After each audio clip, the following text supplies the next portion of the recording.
Good afternoon, everyone. My name is David Wood. I am the Special Projects Coordinator for Early Music America. We want to thank you for coming to our second online interest session here. We're going to be hearing from Dr. Tom Moore in just a few minutes, but I just thought we would wait as we have the last few participants joining in. In the meantime, if you want to find out when we're offering other future online interest sessions, you can find that out by going to earlymusicamerika.org, where we'll have announcements. You can also sign up for our email list there. And also make sure to look for announcements on our social media, on Facebook, Instagram, Twitter, and YouTube. You can see the links all there shared on the screen, and I will put the links in the chat in just a while so you can find us. We'll make announcements through there, as well as other events that will be going on in the coming days and weeks. And you can also sign up through SMS by just texting early music to 42828, and it will begin the process for you, or looking at the bottom of earlymusicamerika.org and clicking the button that says sign up for our newsletter. And then you can get all of your updates from EMA directly that way. We're very excited to have Tom Moore with us this afternoon. He's presented this session in several different places, but from what I understand, this is the first time that it is being presented in the virtual world. So you're all here for something new. We will hand this over in just a moment here to Dr. Moore, and we'll continue on. In the meantime, we wanted to remind you that the EMA and Gotham Early Music Scene Relief Fund is still accepting donations. That's on our website, earlymusicamerika.org.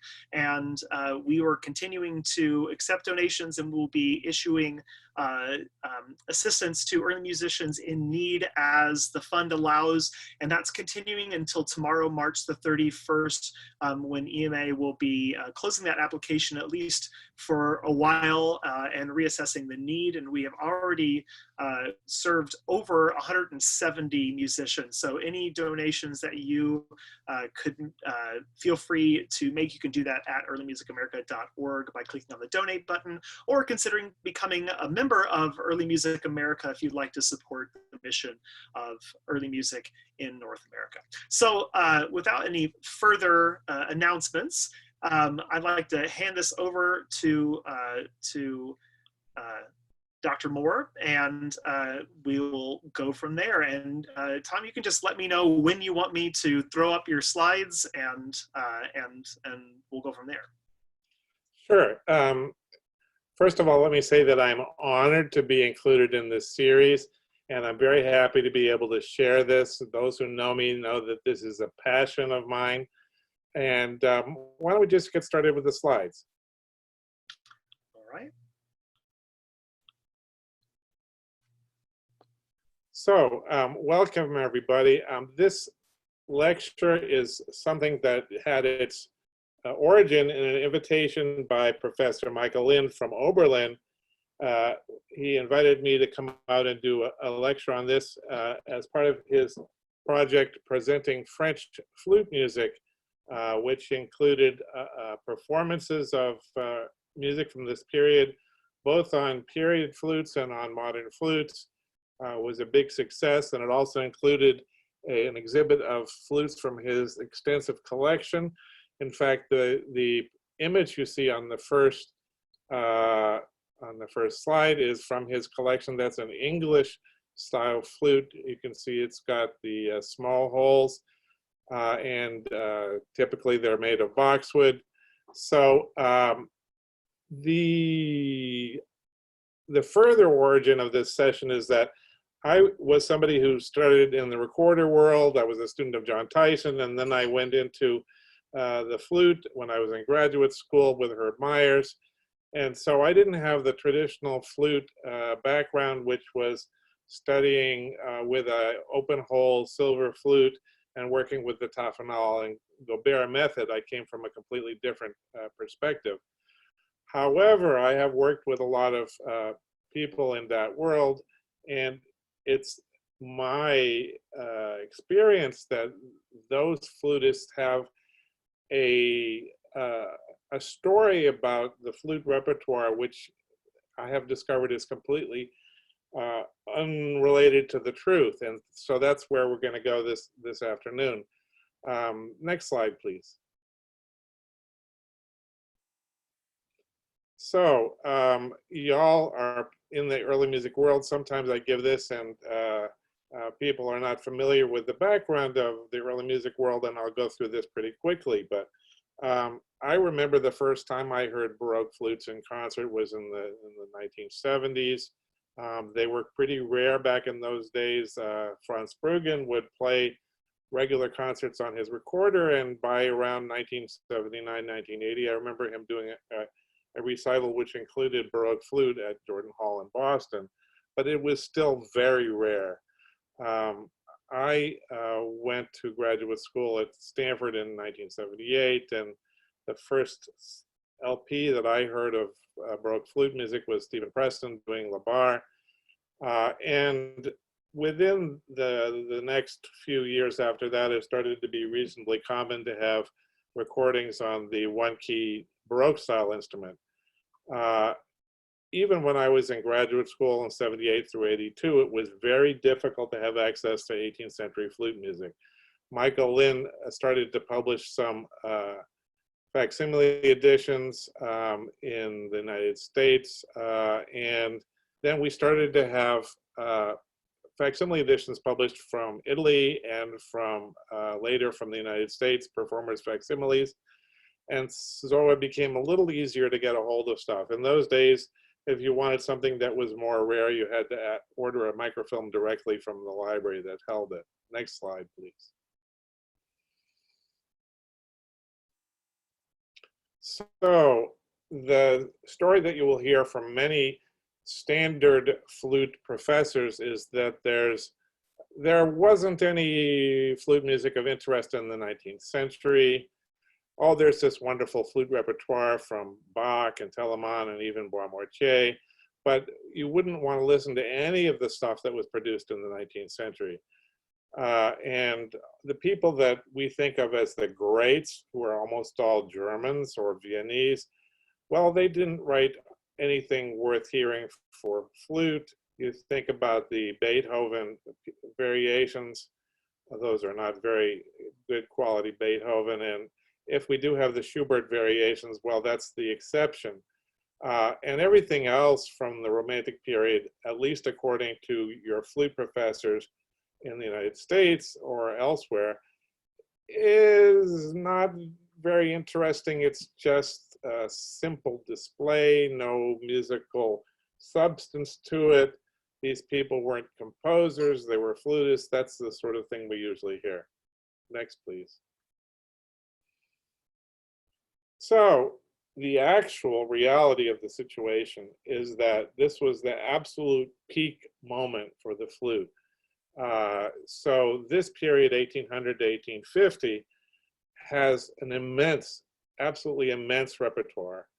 And it comes from a period in which the instrument itself was in a period of transition. If you think about De Vienne was very favorable towards the one-key flute.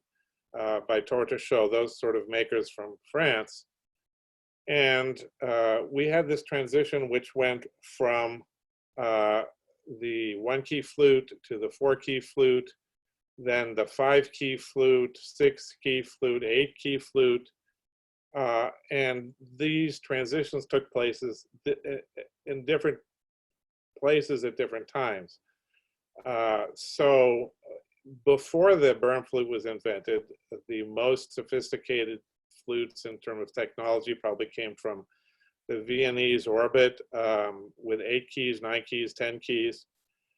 This repertoire is larger than it is for almost any other instrument except for the piano, and there are a large number of very demanding pieces for unaccompanied flute. We think about the unaccompanied flute repertoire as being the Telemann fantasies, the Bach Partita, a few other little pieces from the Baroque. And then we don't think about anything further until we get to density 21.5, that sort of repertoire. Well, that's not the case. We have a huge repertoire for unaccompanied flute, and then we have it for all sorts of other combinations: flute and piano, flute and guitar, flute and string trio, flute duos, flute trios, flute quartets. Next slide, please.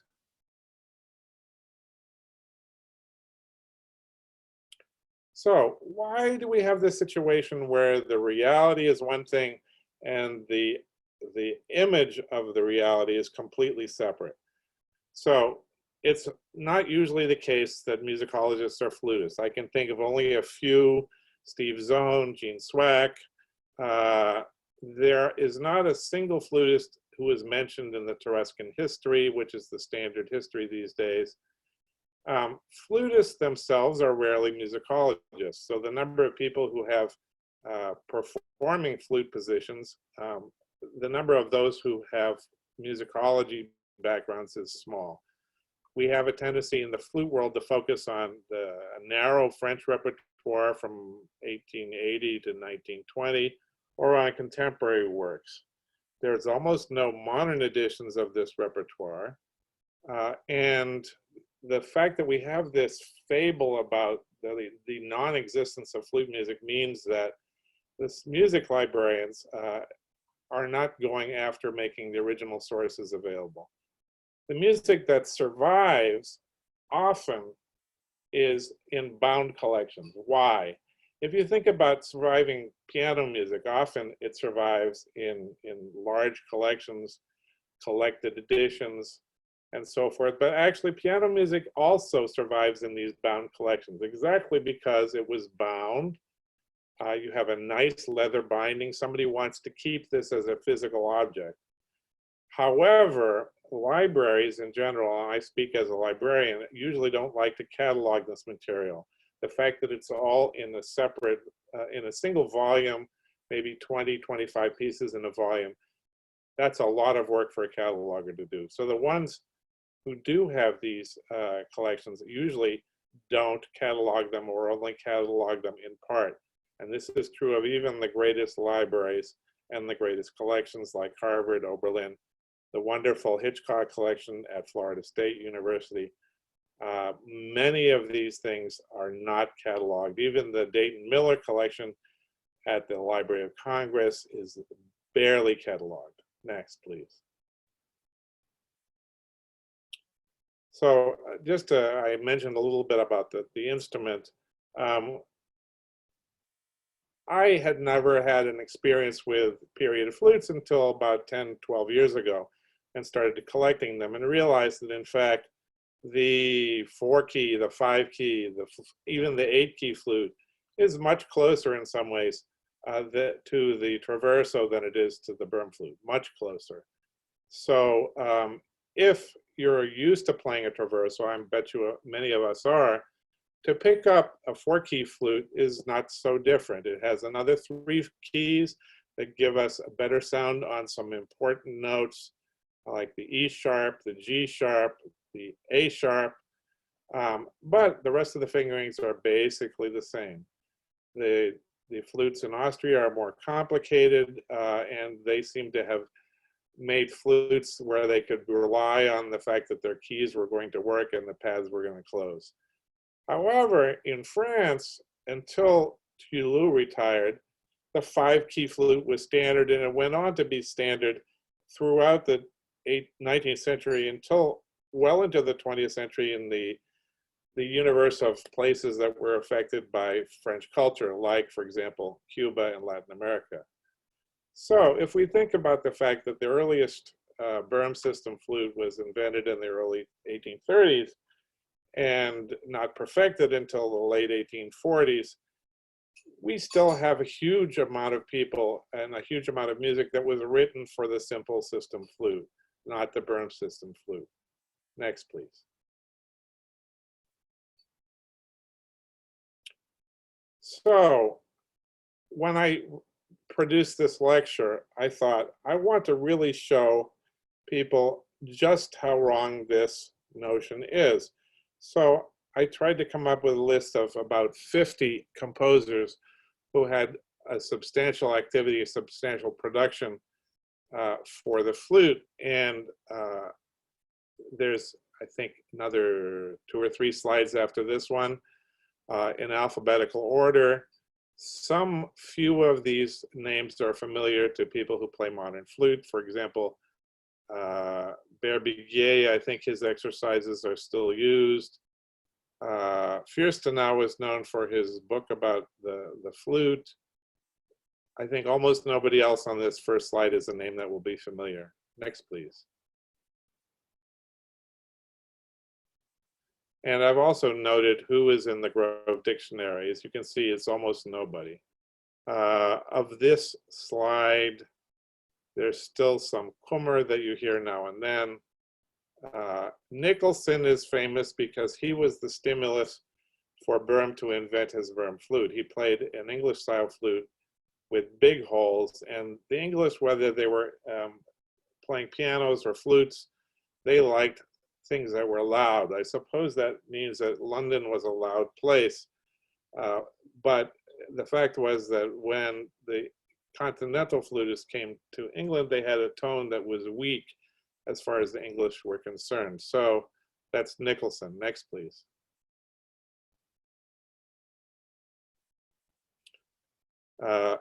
Now this takes us through 55. I don't see any familiar names on here except for perhaps Valkyrs. There's some nice quartets. And Toulouse, of course, was the famous flute professor at the conservatory until the mid 19th century. The rest of these names are not going to be familiar. Next, please. So we have some important bibliographical tools for the 19th century repertoire, and it depends on what part of Europe you're looking at, what kind of coverage you have. The Whistling Handbuch, Handbuch der musikalischen Literatur, is a classified and international bibliography of music, went through multiple editions. However, it covers almost exclusively the German culture sphere, German-speaking culture sphere. So that includes what became Germany, the Austro-Hungarian Empire, and parts of the Europe that were in the Austro-Hungarian Empire at the time, particularly northern Italy. So plenty of publications from Milan and the rest of northern Italy in this book, but almost no publications indexed from England, France, or the rest of Italy. Next, please. So as you can see, it's classified according to instrument, and it starts with the more significant instruments and goes downwards from there. You can see ophicleide and trombone and so forth at the bottom. But interestingly, there's even a category for chakan. The flute, being an important instrument, is F. That is the 6th most important after the instrumental parts of the string section in the orchestra. Likewise, as a good German bibliography, it starts from the larger forms and moves from there to smaller forms. So first orchestral pieces, concertos, then through septets, sextets, quintets, quartets, trios. Next slide, please. Down to duos and solos, and finally instrumental books for the flute. So this totals about almost 30 pages of flute music in various genres. And then the flute music that's for flute and piano, because the piano is considered to be more important, that's in a separate place. That's another 14 pages. So if you look at the right-hand side of the slide, you can see that in comparison, the only instrument that has anything close to this number of pages of repertoire is the violin or the piano. And interestingly, the guitar, but clarinet, 5 pages, and so forth. It means that the flute had an immense repertoire. Next, please. So this gives you an idea of the sort of publication locations that are included in this bibliography. It includes, as you can see, Copenhagen, Breslau, which is now in Poland, Milan, Prague, Vienna, but none of the rest of Europe, and nothing from farther east or farther west. Next.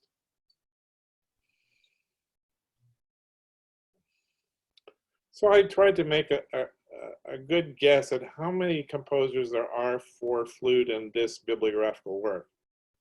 So there are more than 500 individual names who wrote pieces originally for flute. Out of the 586, 70 of these names are arrangements of works for other instruments and other genres.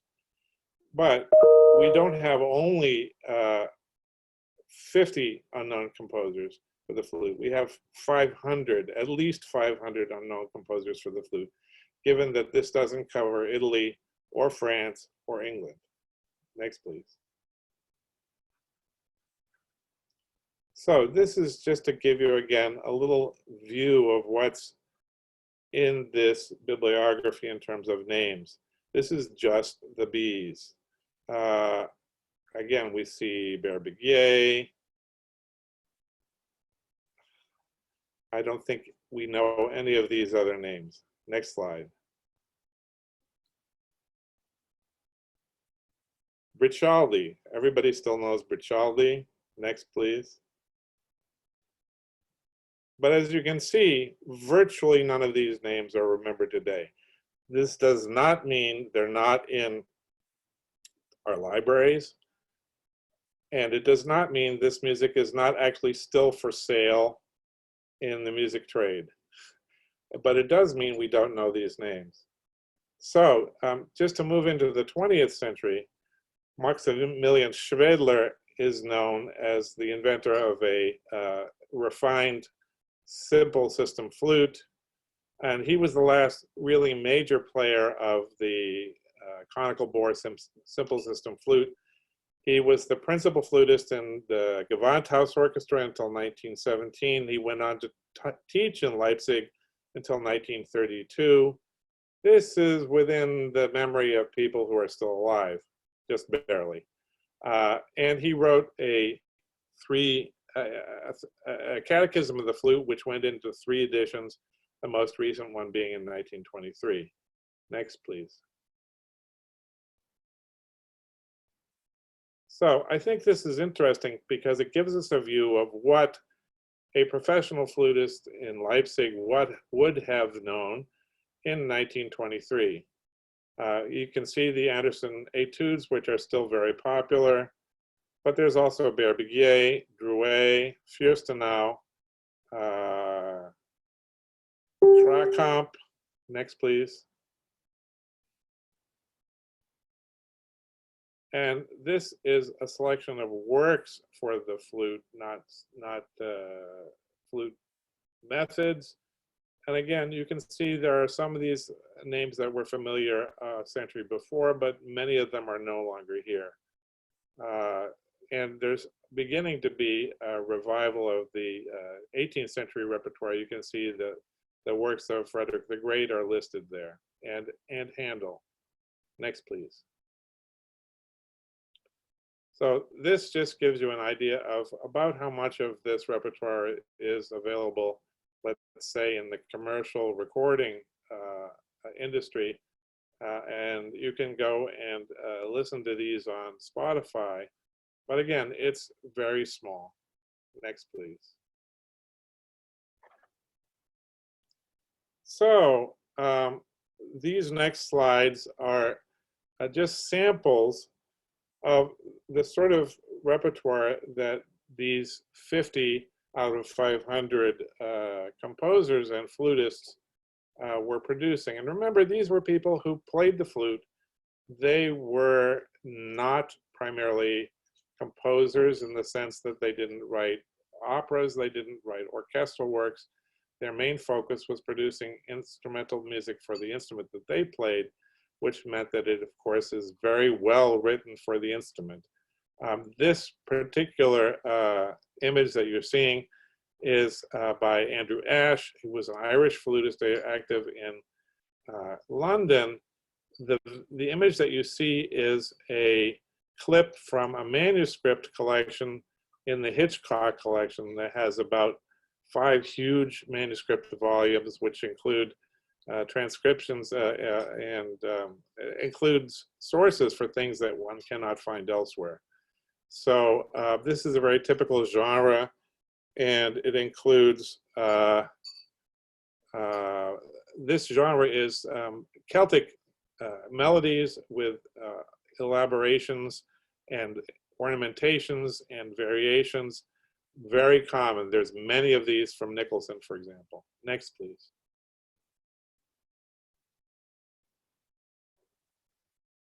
Belke, he was a very exceptionally talented flute. His brother was a trombonist. They toured together. There's an interesting travelogue that his brother wrote, as I recall.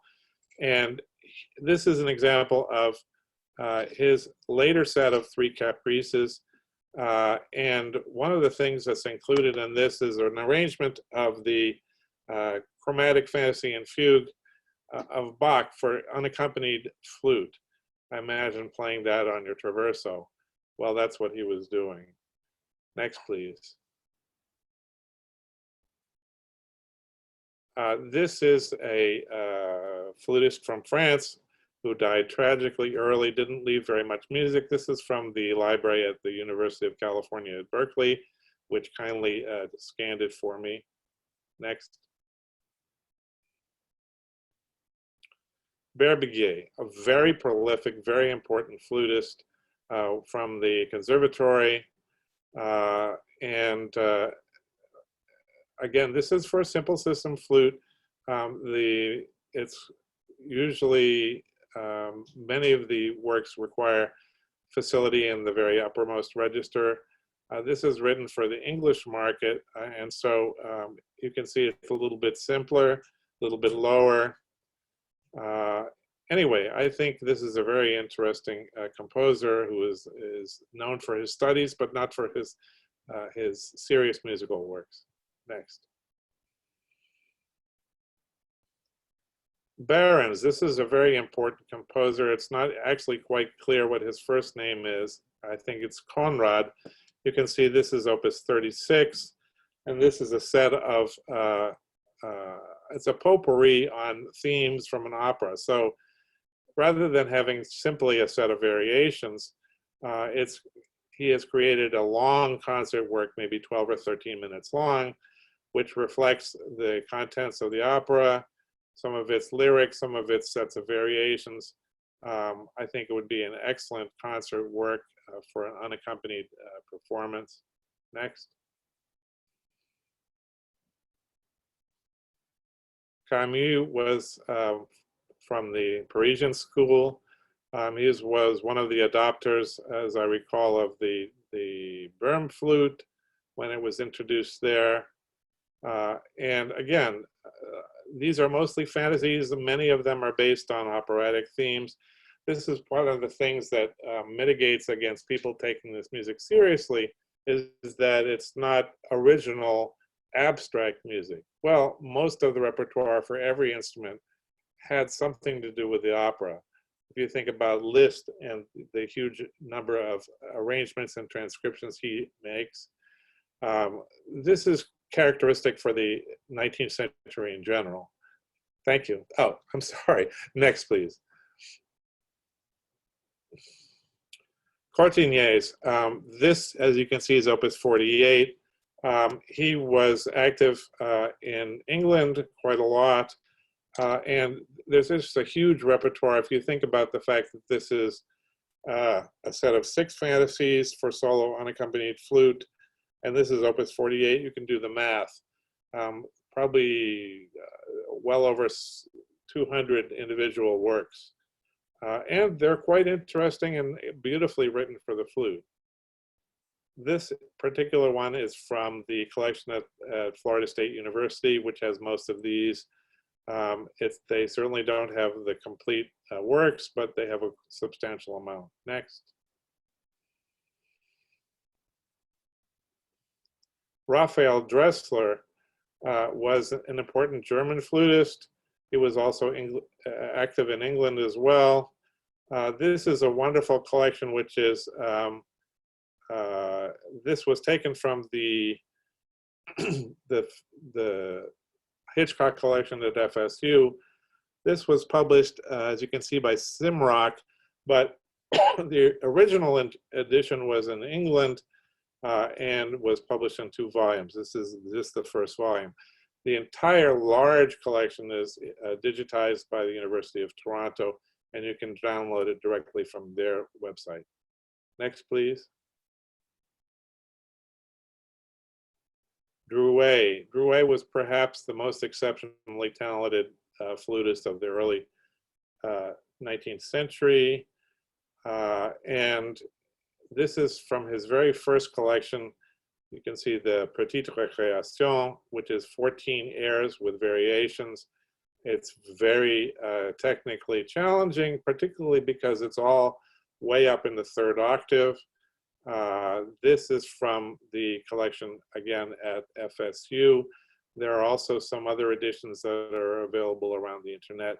You can see that he lasted until 1873, but he never adopted the Böhm flute. He came to the United States in around 1850, and he published a set of etudes that were for the Böhm flute, but that was because his host, Ernst, was a notable teacher of the Böhm flute in New York. So he wanted to make him happy and provide some things that his students could play. But Drouet himself was committed to the simple system flute.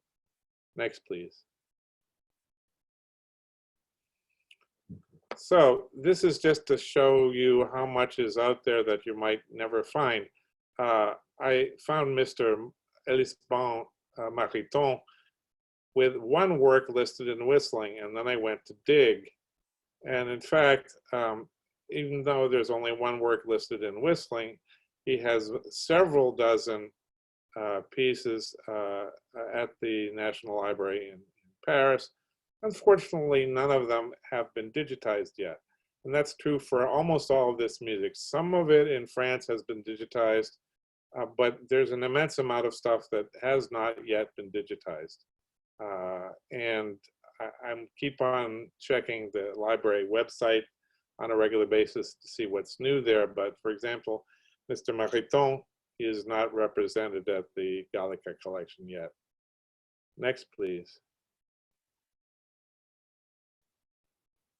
This is another example of an English flute composer. This, I can't quite remember where the prelude is from. There's some large collections of miscellaneous flute music by Alexander in England. I think that's where this is taken from. Next, please. So Philipp Ernst was originally from Mainz, as I recall. And so his very earliest works were published extensively by Schott, which is based in Mainz. Then he emigrated first to England and from there to New York, got to New York around 1840 and spent the rest of his long career teaching in New York. And as I mentioned, he met Drouet around 1850. Unfortunately, because Schott was located in Germany and not in New York, he didn't have decades of time to publish wonderful works for flute. But there's a substantial amount of stuff that survives from his early years in Mainz, particularly the set of arrangements for flute and guitar. Not only was he a flutist, but he was also a guitarist. So one of the earliest things that he produced in the United States was a set of arrangements, as I recall, of minstrel music in the 1840s. Next, please. This is Fürstenau. And again, he's writing this music not for the Böhm flute, but for the most advanced Germanic style flute from Vienna and so forth. As you can see, this is black with 30-second notes. You'd have a hard time playing this on the traverso. And I think you'd have to be pretty sharp to play this on the 8-key flute. His 8-key flute, actually, it's not an 8-key, it's probably the 10-key. Goes all the way down to the low B. He uses that frequently. A lot of Fürstenau is now digitized, not all of it. But again, this is stuff that should be part of the modern flutist repertoire, I think. But they don't know about it. Next, please. Gabrielski, he's another flutist. I think he's originally from Poland, from the German-speaking part of Poland from those days, and spent a lot of time in England. This particular edition is from Leipzig. There's many sets of elaborate variations, fantasies, and so forth. I think he's an exceptional composer. It's very much worth hearing. Next, please. This is a slightly later composer, and you can see that he's already adopted the Böhm flute. He was active in Paris and then moved to Marseille. His son was also a musician. Interestingly, Gattermann, as well as being a flutist, played the cornet à piston, the cornet. So he was in the same business as Arban. There's a substantial amount of his music that survives. Next, please. Etienne Gabauer is from a quartet of musicians. One of them, he played flute. His brothers played oboe, horn, and bassoon. So they had a family wind quartet. Each of them produced music for their instruments. He has a large number of delicious sets of variations. You can say this is number 40. I think that's in an ongoing set that's published by Lischke. So there's a ton of repertoire out there, folks. Next, please. This is an Italian flutist, active in Paris, but also well-known in England. And this is from this wonderful collection of beauties for the flute.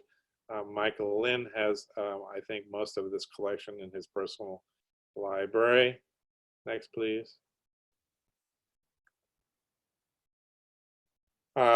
Just an example of how far you can go down into the obscurities of the repertoire.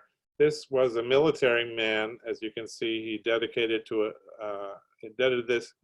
this to one of his colleagues in the Hussars. It's a challenging and interesting set of variations for flute. He only had 3 or 4 published opuses, but this is worth having. As I recall, it's in Utah. I can't recall whether it's at Brigham Young University or the University of Utah. You'd have to ask them directly because it's not on their website. Next. Mr. Hauschip, another important English flutist, and you can see he's written exercises in all the keys. So in spite of the fact that you were playing a simple system, 8-key flute, that didn't mean that you weren't going to play in G sharp minor. Next, please. This will be the last composer that I talk about here because I don't want to get all the way to the end of the alphabet, but he's worth knowing about. This is a contemporary of Kuhlau, very much in the same vein. A large set of variations on popular tunes, a set of variations, fantasies or caprices, a set of studies, piano sonatas for flute and piano. These are all digitized at the Danish National Library. You can go there right away and download them all. And as you can see, they're pretty challenging. Not even easy on a modern flute, and you're going to need an 8-key flute to play these with. So at that point, in a live lecture, I would throw up my hands and say, Have I convinced you that there's a lot of flute repertoire out of there and it's worth hearing? We certainly have not gotten through all 50, but I guarantee there would be more to see for the remaining 50. And we'll leave it at that. And I'd like to take questions now. That's always the most interesting part. So I will ask my moderator to send me some questions, please. Yeah, so if you have questions, you can feel free to type them in. I've got one right here. You can type them into the chat, or if you if typing's not as easy and you want to voice a quick question, you can go into participants, and then there you can click a button that says raise hand, and it'll show a little blue hand so that I can see if you have a question. But if you can type them, that's you can do that as well. Here's the first question: were these challenging printed editions with variations in opera themes marketed for amateurs? And do we know the targeted audience? Were they men or women? Sure. I think it's very difficult to decide where you draw the line between amateurs and professionals at this point. So I think, at least for me, and I've been playing flute for 40 years, they're pretty challenging. And especially if you look at stuff like Fürstenau, it's immensely challenging. So in terms of what's amateur, I think from my point of view, it has to do with the technical requirements. And a lot of this stuff is on the technical level of the Schubert variations, for example. Some of it is not so impossible. So it was certainly marketed to, not only marketed to professionals. I think we wouldn't have a hard and fast line between who has a professional level of technique and who doesn't. And as far as the question about women, there were women, not so many, but there were women in this period who were professional touring flutists. I can't come up with the names of them right now, but there were women out there who were professional flutists. They were notable in the same way that the blind flutists from this period were notable. It would be something that you would write about in the review if you were reviewing it in the newspaper. Famous blind flutist comes to town. Isn't it remarkable what a great musician he is? And likewise for women. Another question: is there overlap with flageolet and or chakan music? I think occasionally yes, but mostly no. The people who are producing publications for chakan usually don't write for the traverse flute. And then someone asked, how do we find this music for people who want to find this music? That's what I've been up to for the last 15 years. So I have digitized most of my personal, perhaps all of my personal collection, and it's on the website at Florida International University called dPanther. There's probably, I think, 500 scores there for flute. A lot of this material is not, as I said, fully cataloged. So if you're in the Harvard area, you can go and make them get you the collections that are held in the theater collection in Harvard Yard that have not yet been cataloged.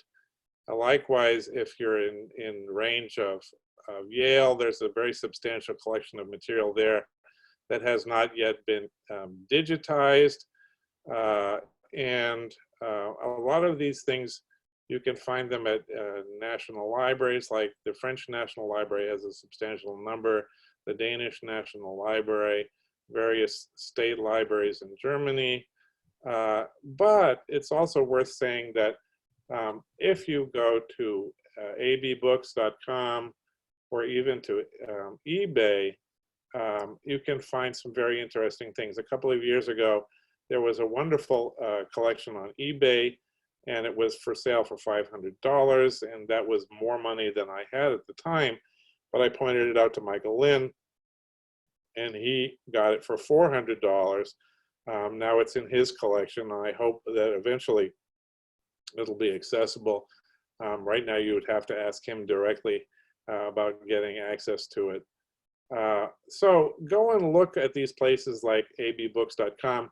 I have purchased things and they arrive, and I have the only copy in the world.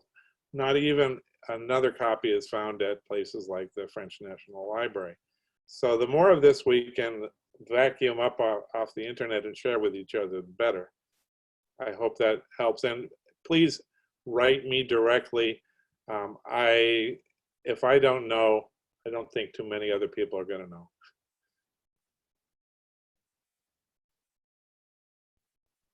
What's the best place for people to contact you directly? Okay, so you can write me at my email address at Florida International University. That's STEPMOOR, stepmoor@fiu.edu.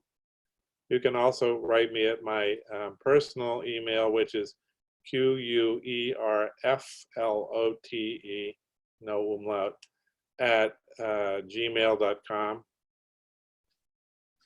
And also go and take a look at my academia.edu page.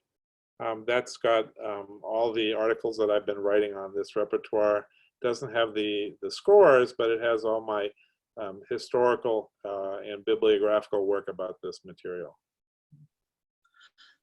We had another question. Can you speak to the low A and G notes in German flutes? They said they had no idea this was possible. Did that influence later with Mahler printing low B and B flats in his symphonies? Oh, absolutely, yes. It was very common in the Germanic sphere to have these long flutes which had these keys that went all the way down. There were flutes that went as low as G. Those were usually known as panaulon, but it was not uncommon to have flutes that went down to a low B flat. So, for example, if you look at the etudes by Rabboni, who was a Milanese flute. Remember, Milan was part of Austria at that time. He has plenty of low B flats and low Bs. The French do not. And I think this shows a different attitude towards technology. If I'm a German, then I probably am going to be happy to be messing with my keys and my pads and making sure that they all close.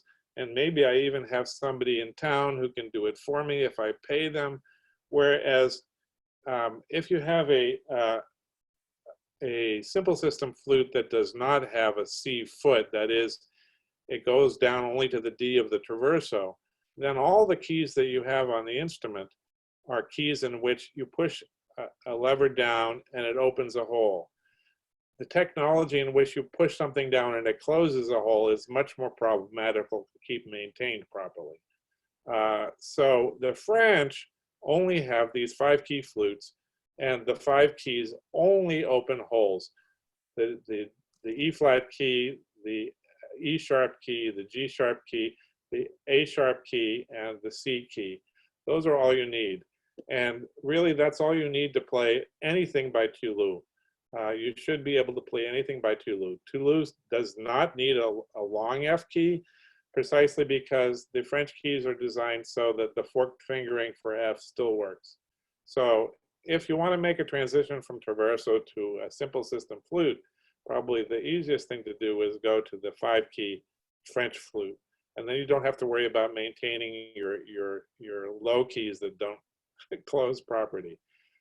But I think it's the difference between the French attitude and the Germans. The French just want to pick it up and play it. They don't want to have to worry about it. Whereas the Germans are perfectly happy to deal with the technology. Do we have any other questions? Don't see any others at this moment. Oh, we do have one coming in here. I'll unmute you. Adam Gilbert, you are unmuted now. Okay. I'm going to write this, but I bet some of this music, some of the earlier at least, would fit nicely on a Baroque alto recorder by transposing it up a minor third and reading it in bass clef like you do when you read flute music on a recorder. Because some of it goes too high for recorder, but if you transpose it, it might work. Yes, absolutely. And particularly the English repertoire. There's lots and lots of English repertoire published between, say, 1800 and 1820. It's mostly in sharp keys, like D and G and so forth. So that means that if you were to play it on your recorder, it would be in F or B flat or something like that, a nice comfortable key. Whereas the music, once you get into things in F and B flat, it becomes problematical to play it on the recorder. But you know that the Gebauer that you saw before, which was in D, that would work just fine, I think. Some of the repertoire goes up pretty high. So let me just show you a typical flute. This is a 4-key flute by Pelloubet, made in New York about 1810, 1815. And it doesn't look much different than a traverso. It's got these 4 keys, but it's pitched at a higher pitch. This is at A440. And it also has a very strong and very nicely in tune high register. So I can play a chromatic scale on this all the way up to high A. And it makes a difference, you know, for somebody who's used to playing an earlier traverso, to be able to just ping out a high F or a high F sharp or a high G, or for that matter, a high A. That's great.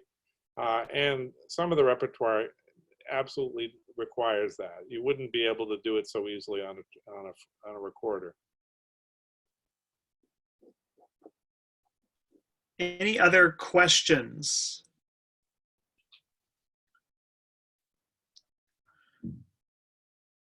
Adam wrote and said, you rock. This is such important work. Thanks, and thanks to EMA for making it possible.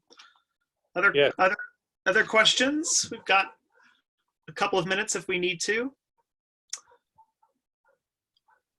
Okay, well, if we don't have any other, I would like to take this moment just to say thank you, Tom, for presenting to us today. This has all been brand new information for me, as I'm sure it has been for a lot of our people who are joining us today on Facebook as well as on Zoom right now. So thank you so much for presenting. Thank you. I'm very honored to be here with EMA. And folks, please, please, please, I have no greater joy than to be able to share this with you. So please contact me. You've got my email. Either of those emails will work. And really, I've been working on this pretty much full time for about 12 years now. So if you have a question, I am very happy to share any scores that you might like. I've got hundreds of PDFs, so just write me, tell me what you'd like, and I'll email them to you. That's wonderful. And thank you everyone for joining us. We're presenting these online interest sessions. We're trying to do them every Monday for at least the immediate future, and we'll be announcing next week's pretty soon in the next few days. So watch our social media. I posted links to that as well as links to the website and how to join the mailing list in the chat. Also, if you think the mission of EMA in bringing you resources like the interest sessions and the other resources on our website, like right now we have online lists of teachers who are teaching virtually, as well as people who are sharing their online performances and things to help during this time. If you find that to be worthwhile and important, please consider joining Early Music America as a member or donating, and you can find information about both of those at earlymusicamerica.org. Thank you everybody once again for joining us, and we hope that you'll join us next week.